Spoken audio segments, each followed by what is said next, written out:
Livro Quem tem ouvidos, ouça. Lições de Sardes em Apocalipse. Os antecedentes. Parte 1. Pedro Dong. Capítulo 4. Tema desta semana: as obras da profetisa Jezabel. Meta de hoje: leitura das páginas 62 a 65. Profetizar mediante a inspiração de Deus. Nenhum corpo sobrevive ou se movimenta por si mesmo. Indubitavelmente, precisa da cabeça para lhe dar direção. Todo movimento realizado pelo corpo humano, por exemplo, necessita da cabeça. E o corpo de Cristo, como sobrevive e se movimenta? Ele depende de Cristo, que é a cabeça. É importante destacar que a primeira coisa que a cabeça faz é usar a boca para falar por Deus, não de forma genérica, mas debaixo da inspiração direta do Espírito Santo. Em Romanos lemos: se ministério, dediquemo-nos ao ministério, ou o que ensina, esmere-se no fazê-lo. Romanos 12:7. A palavra ministério aqui é serviço e refere-se principalmente aos diáconos que servem na igreja.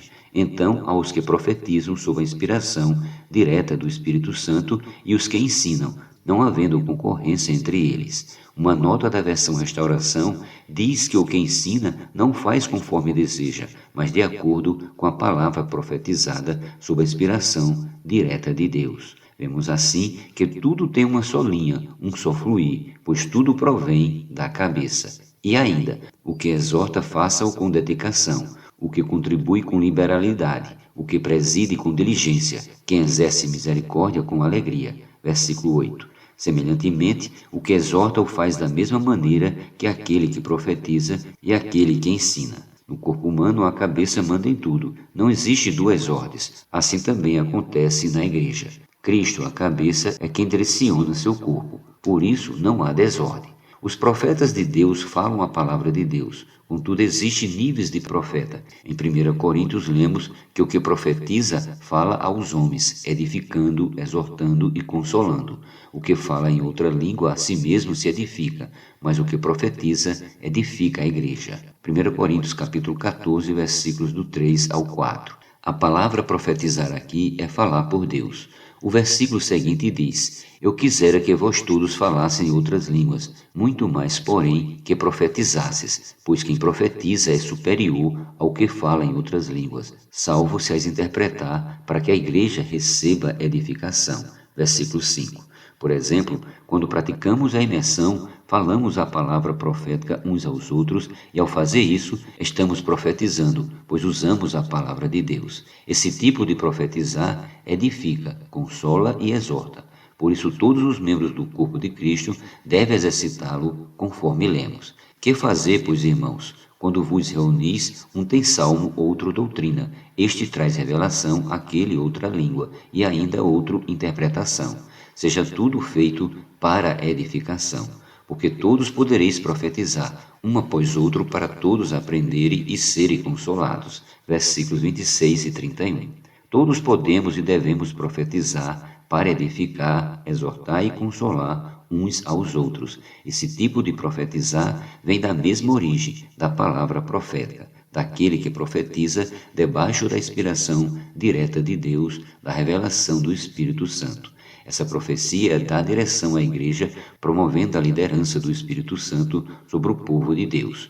No período em que a palavra profética foi deixada de lado, a degradação entrou na igreja e foram quase 19 séculos de decadência. Mas hoje, por meio do fluir do rio da graça, Deus supre todos os membros do corpo com graça, vida, amor e luz, dentre outros atributos divinos. Tudo isso por intermédio de sua palavra. Dessa forma, somos preenchidos de Cristo até alcançar a plenitude de Deus. Deus escolhe a função de cada membro do corpo de Cristo. Quando bebemos do Espírito por meio da palavra, enchemos-nos de Cristo. Leamos: pois em um só Espírito todos nós fomos batizados em um corpo, quer judeus, quer gregos, quer escravos, quer livres, e a todos nós foi dado beber de um só Espírito. 1 Coríntios 12, 13. Estamos entre os muitos membros do corpo de Cristo.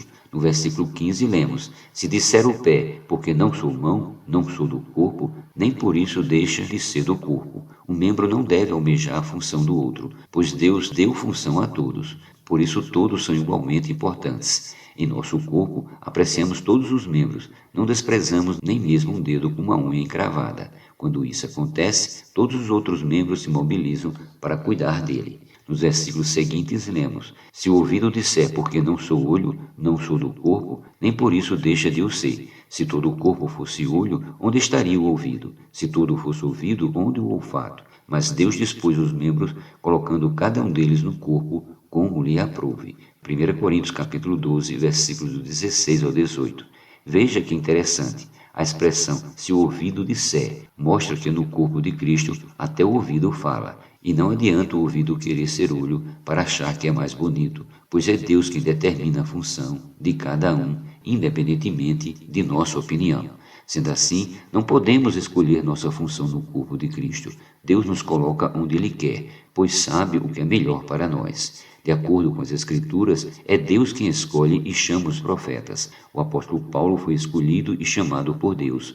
Gálatas 1,15. Ele foi usado como canal para falar pelo Senhor. Infelizmente, naquele tempo, na Grécia Antiga, surgiram vários filósofos com teorias que arrastavam muitos seguidores. Quando Paulo, sob a inspiração direta de Deus, falou a palavra, algumas pessoas influenciadas pelos eventos da época acreditaram que na igreja também funcionava dessa maneira e tentaram competir com o apóstolo. No entanto, reitero, essa não é uma escolha do homem. Em suas epístolas, Paulo mostra que não era merecedor do chamamento de Deus para ser pregador ou apóstolo, pois se considerava o menor de todos os santos. Geralmente, quem é escolhido por Deus para uma função tão vital não se julga suficiente para isso.